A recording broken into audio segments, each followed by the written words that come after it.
Good day everyone. My name is J.K. Stilandagan and this is our continuations of our report. First is chapter 4, The End of Human Acts.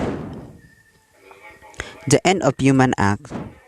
Man does not immediately when he acts it is because he enjoyed the actions or because he wanted to achieve something by the action. So simplify means that in the man's every single actions there is a goal to achieve or it has a purpose.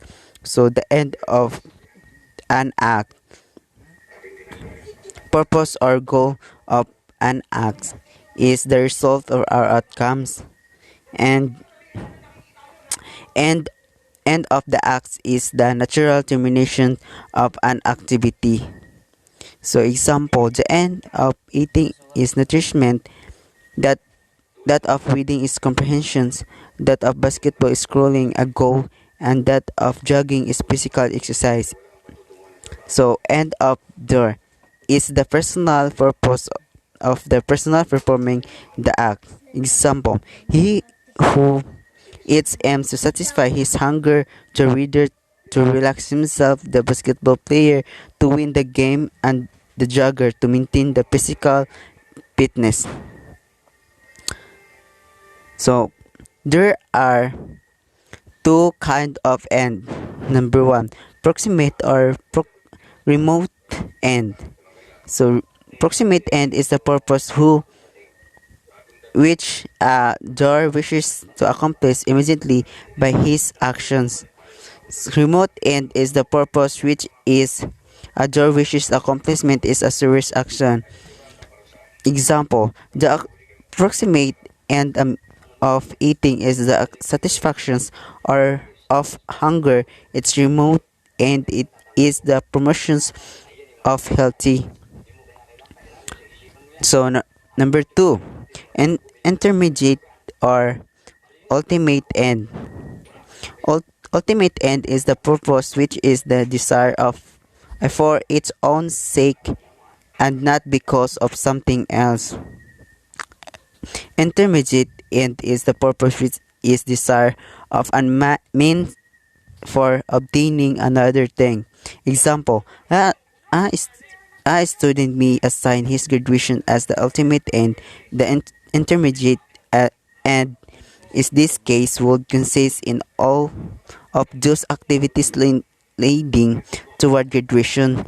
So, as attending classes, the taking exam, participating in recitations, and so on.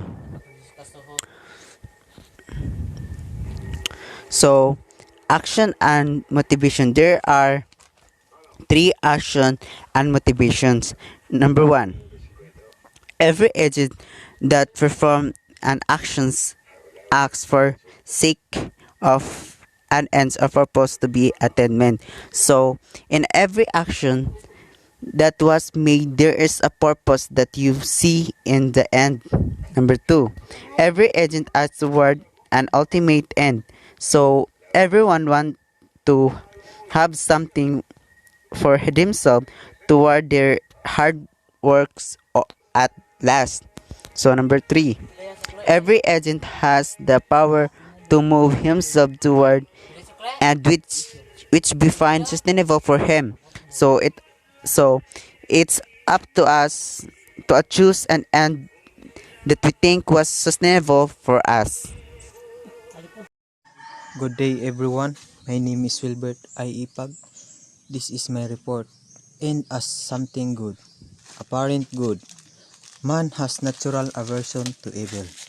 Evil is never desirable for its own sake. It is naturally repugnant to man when someone desires evil as an end. It is only because he views it subjectively as something good. Evil viewed as good is called apparent good. It is evil disguised as good. It is deceptively tempting and many for it. Example, a sweater who his rivals regards his immoral action as ungood. Good means to rid himself of a rival for the love of a woman. Apparent good It is refers to which someone believes or takes to be good, and also sometimes simultaneously to what merely to be good, as opposed to which genuine meaning of good. It is a function, Aristotle. The good of man is that which fit his function as a rational being. And because it is the soul that which constitute man's rational nature, the good of man proves to be activity of soul in conformity with excellence.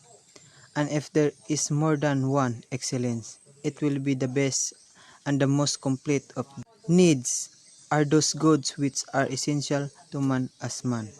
Wants are those goods that an individual requires because of his particular circumstances in life. Good means as a lack of self-centered.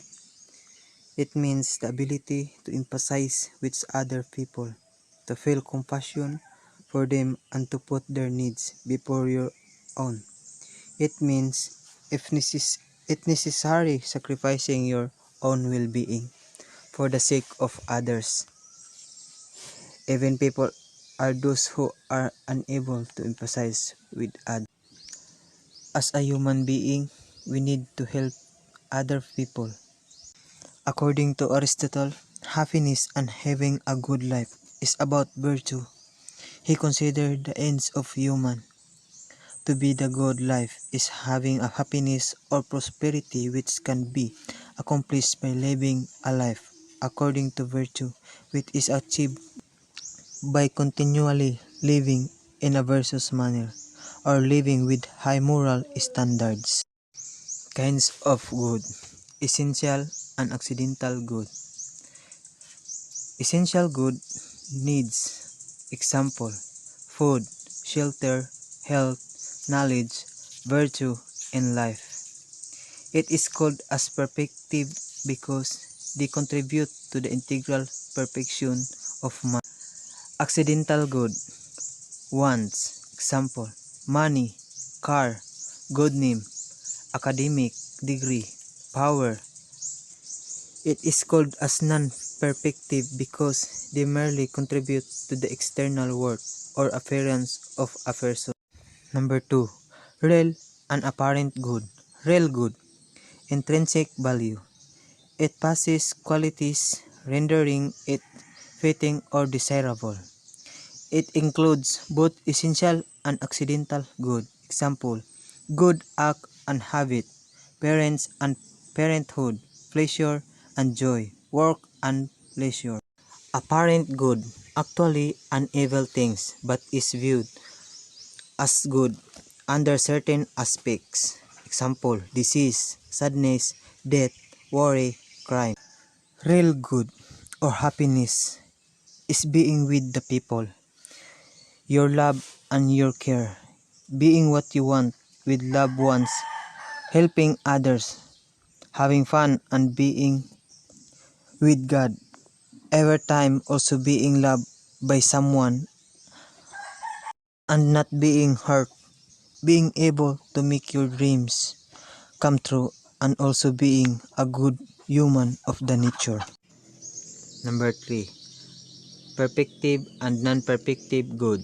Perfective good. It is contributes to the integral perfection of a person. Example, education, virtue, food, exercise, medicine. Non-perfective good. It merely contributes to the external appearance or convenience of a person. Example, clothes, wealth, social status, political power. Number 4. Perfect and imperfect good. Perfect good. Ultimate or limited good, or absolute and relative good. The fullness of qualities enabling it to fully satisfy human desire. Example, God. We all know that God is perfect. That's why everything within His creation are perfect. We human, as the part of His wonderful creation, we can say that we are beautiful, but not the perfect, because nothing can match God's perfection. Imperfect good. possess only the certain qualities so that it does not fully satisfy human desire except in a relative or limited sense, earthly goods. Good day, everyone. My name is Riba Henting Flores. We'll take the task given to Mr. Maggie Calao due to some circumstances. So, his topic was all about the greatest good. By Somam Banom, um, he defined greatest good as happiness. Happiness is what man's to achieve in all his activities. The main purpose of life is the attainment of happiness. Um, Here, to achieve greatest good is to live life full of happiness, where we can achieve this happiness in all activities that we exert in our daily lives. As a psychological state, happiness is the feeling of contentment arising from the possession of a good. So, if you do some good, then the consequences is to feel happiness towards our actions.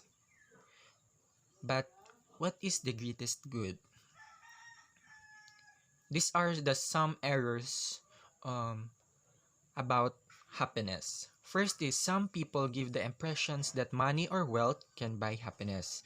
This is a tragic because money merely feeds the bottomless appetite of greed. Money, besides, is apparently considered the root of all evils because it gives false power. The fact is that rich beget worry, selfish competition, waste, oppression, and all other forms of injustice. So some people think that if we gain or if they acquired money or wealth, they are in a situation of happiness. But it is a errors to consider as happiness. Is it because um, through that money, which is a tools of making greedy actions, it will influence such agent to um, think others or to um, degrade others. Next is some people equate health with happiness. Of course, health is a prerequisite to a productive life, but there are the sick who are at the same time happy. The invest happiness and the beauty and agility of the human anatomy might not have much to look forward to when age catches up with him. It is wonderful to be strong and healthy, but happiness is somewhere else. Yes, kasi mayroong iba na kahit namatay silang masaya. So, yun yung happiness na totoo.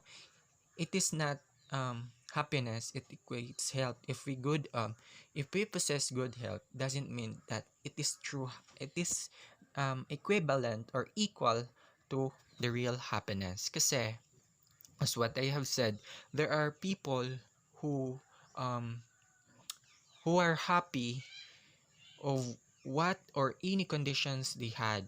If it or some people also consider sickness as a blessing to be happy.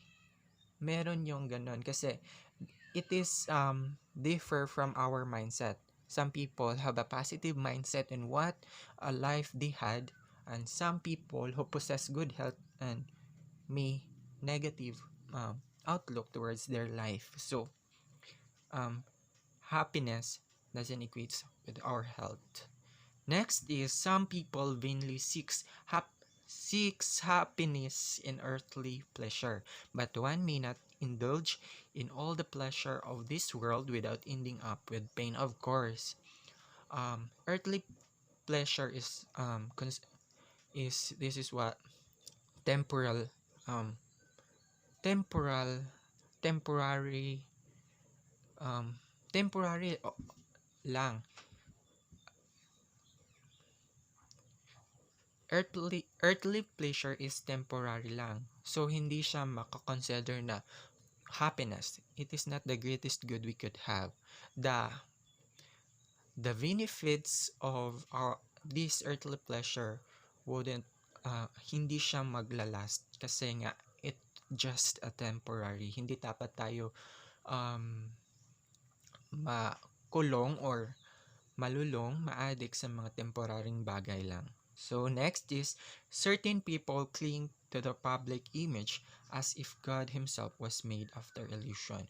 So hindi rin pwedeng maging ikonsidera na real happiness ang pagiging cling sa kanilang public image. Next is, some dictate their lives to science and arts. Of course, hindi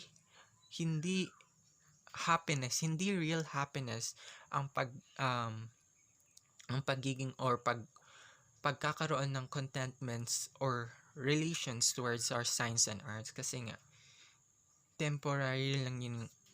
Yes, arts is made up of beauty but hindi yun real happiness. Next is, some propose that the final purpose of man is the promotions of the state and government. No, hindi tayo pwedeng mag-conclude ng mga bagay-bagay base sa kung ano lang ang ating mga gusto.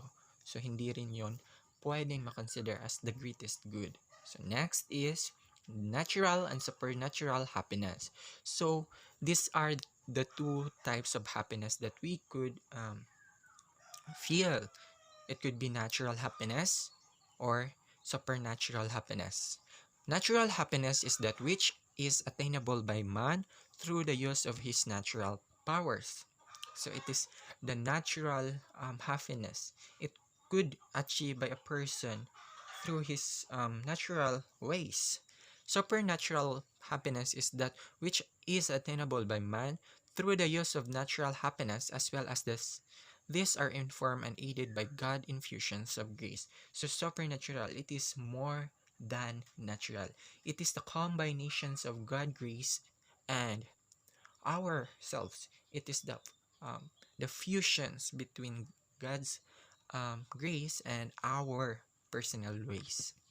So next is the ultimate purpose. In every deliberate actions act towards an end and ultimately to an absolute ultimately end, which is happiness, since man desires and tendency towards happiness is unlimited. Nothing short of the absolutely perfect good can satisfy it perfectly. Therefore, God, the infinite good, is the greatest good, to be attained as the ultimate end. So, from the questions, as you may remember, what is the greatest good? The greatest good is when we achieve the ultimate purpose. The ultimate purpose which could be fulfilled by God, our infinite good. So this is the ultimate end we may have when we achieve the greatest good.